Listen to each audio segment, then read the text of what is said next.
तो इस समय दोस्तों मैं आ गया हूँ सुप्रीम कोर्ट। यहाँ पे यहाँ कुछ बात करने वाले थे सुप्रीम कोर्ट के सारे लॉयर।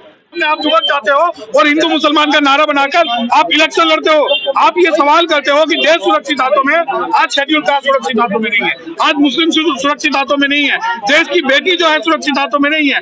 SC ST को खत्म किया गया, रिजर्वेशन को खत्म किया गया, मंत्रियों को और जो नेताओं को खरीदा गया। और अगर आपको अब भी लगता है कि ये देश सुरक्षित हाथों में है तो आपको अपना जो है मानसिक इलाज कराना चाहिए। सर आप कह रहे हैं कि मुसलमानों के लिए कानून ला गया, लेकिन वही नारा है ना दूरी है ना खाई है, मोदी अपना भाई है। ये जो नारा है ना दूरी है ना खाई है, इसने ही सबसे ज्यादा खाई हमारे बीच में बनाई है। और अगर आपको लगता है कि मोदी जो है देश के अंदर दूरियों को कम कर रहा है तो क्या कारण था कि रमजान और रोजे वाले दिन ही CA को लागू किया गया, जब ये 2 साल से पेंडिंग बैठा था तो ये अभी 1 हफ्ते या 2 हफ्ते भी पेंडिंग हो सकता था। क्या कारण है कि जो CA NRC का अमेंडेड बिल है वो गैर मुस्लिम के लिए बनाया गया है? क्या मुस्लिम इस भारत के निवासी नहीं है? क्या कारण है कि शेड्यूल कास्ट के लिए SC ST एक्ट को खत्म कर दिया जाता है? और क्या कारण है कि सुप्रीम कोर्ट के अंदर भी बैठकर एंटी रिजर्वेशन जो है कमेंट पास किए जाते हैं? अगर आपको लगता है कि भारत के शेड्यूल कास्ट, भारत के मुस्लिम और भारत की जो वीमेन्स है वो फर्स्ट क्लास सिटीजन नहीं है तो आपको बिल्कुल गलत लगता है। माइनॉरिटीज के लिए कानून बनाया गया है, जो विदेशों में माइनॉरिटीज है उनके लिए। शायद आपको ये गलत बताया गया है कि माइनॉरिटीज के लिए कानून बनाया गया है। हाँ। ये CA NRC का जो कानून बनाया गया है वो सिर्फ गैर मुस्लिम के लिए बनाया गया है। आपको रिलीजन और माइनॉरिटीज में अंतर समझना पड़ेगा। माइनॉरिटीज के अंदर सिख, जैन, बुद्धिस्ट भी आते हैं, सब आते हैं, परंतु CA को जब हम पढ़ते हैं तो उसकी लैंग्वेज ये होती है, नॉन मुस्लिम के लिए उसकी लैंग्वेज होती है। दूसरी बात ये है कि कोई भी कानून जो आज भारत में बन रहे हैं या बनाए जा रहे हैं, आप ये देखिए ऐसी क्या मजबूरी थी कि आचार संहिता से 2-4 दिन पहले और पहले रोजे वाले दिन ही ये CA NRC को नोटिफाइड कर दे। सर गुजरात यूनिवर्सिटी पर जो चीजें हुई हैं, वहाँ पर जो नमाजों को मारा पीटा गया, उस पर क्या कहेंगे? मैडम, आप जो मीडिया जब इस बारे में बात करते हैं कि गुजरात यूनिवर्सिटी में जो चीजें हुई है, शायद आपने दिल्ली का नहीं देखा। दिल्ली के इंदर लोग को आप भूल गए।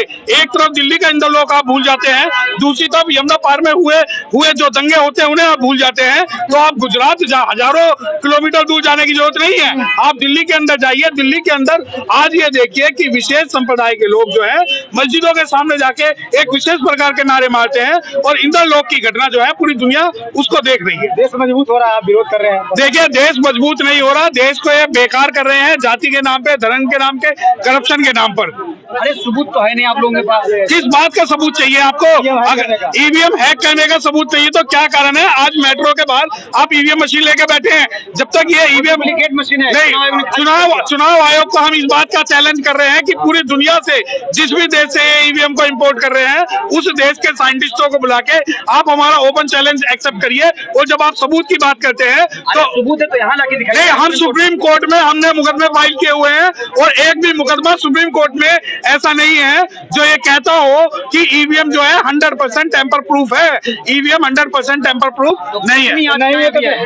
अभी कई याचिकाएं जो है सुप्रीम कोर्ट में पेंडिंग है, सैकड़ों तो नहीं लेकिन कई पेंडिंग है। इसमें सारी याचिका खारिज हुई? नहीं, ऐसा नहीं है कि सारी याचिकाएं खारिज हुई है, कुछ याचिकाएं पेंडिंग है और वो पेंडिंग इस वजह से है कि उसमें जो है बैलेट पेपर और EVM के बारे में विस्तार पूर्वक जो है वो निर्णय दिया जाएगा।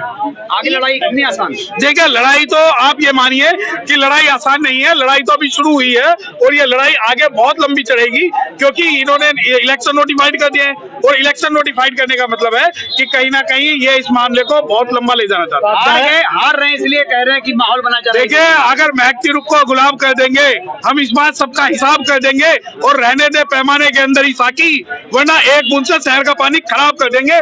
हार उनकी है जो लड़के आते हैं। ये धोखे से तो कुत्ते भी जो है कि किसमें दम है जो रोके गैर को, गफलत में तो काट लेते हैं कुत्ते भी शेर को। तो ये जो आप हार का ठीकरा हम लोगों के सर फोड़ रहे हैं, तो मैं बता दूं कि ये जो है षड्यंत्र पूर्वक और चोरी से की गई हार है। 4 जून को 400 पार का नारा लग चुका है। देखिए, ये 4 जून का 400 पार नहीं, 400 का टेम्परिंग का नारा है। ये जो है टेम्पर करेंगे और इन्हें नहीं, प्रूफ हमने दिखाया ना। आप एक इलेक्शन कमीशन को हम चैलेंज कर रहे हैं आपके मार्फत कि इलेक्शन कमीशन अपनी मशीनें लेकर आए, हम दिखाएंगे उनको कि कैसे टैंपरिंग है कैसे नहीं है। दिल्ली विधानसभा में ये चीजें हो चुकी है, बाहर पब्लिक में ये चीजें हो चुकी है।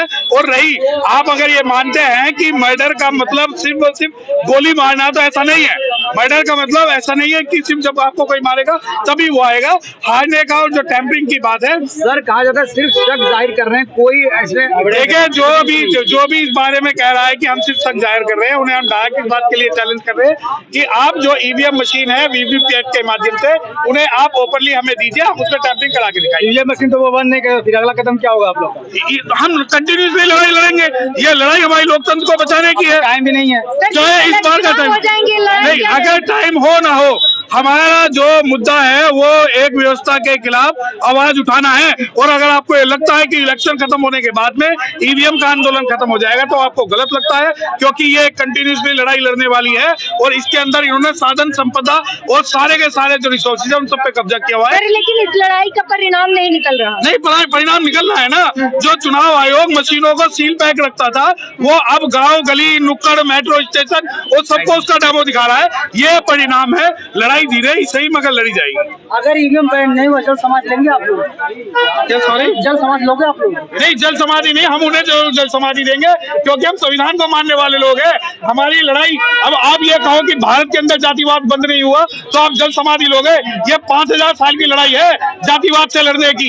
ये 5000 साल की लड़ाई है जिसे ये लड़ रहे हैं। और अगर आपको ये लगता है कि ईवीएम की लड़ाई ये महीने 2 महीने की है, तो सुनिए, हम भी तैयार हैं। अगर ये हमें लड़ाई लंबी लड़वाना चाहते हैं तो हम भी लंबी लड़ाई लड़ने के लिए तैयार हैं। वाले करें चुल्लू भर पानी में डूब मरिए, ईवीएम बंद नहीं होगा। देखिए, वो तो वक्त बताएगा कि कौन डूब के मरेगा कौन नहीं मरेगा। और रही बीजेपी की बात, ये बीजेपी वही पार्टी है कि जो 2 सीटों पे सिमट गई थी। और आज भी मैं बता रहा हूँ कि ऐसा नहीं है कि ये ईवीएम पे टैंपरिंग कर लेंगे तो ये हमेशा राज सत्ता में बने रहेंगे, ऐसा नहीं होगा। Thank you sir. तो इस समय सुन रहे थे सुप्रीम कोर्ट लॉयर को, और वीडियो अच्छा लगा हो तो लाइक सब्सक्राइब जरूर करें और शेयर जरूर करें। तब तक ले जय हिंद, जय भीम, जय संविधान।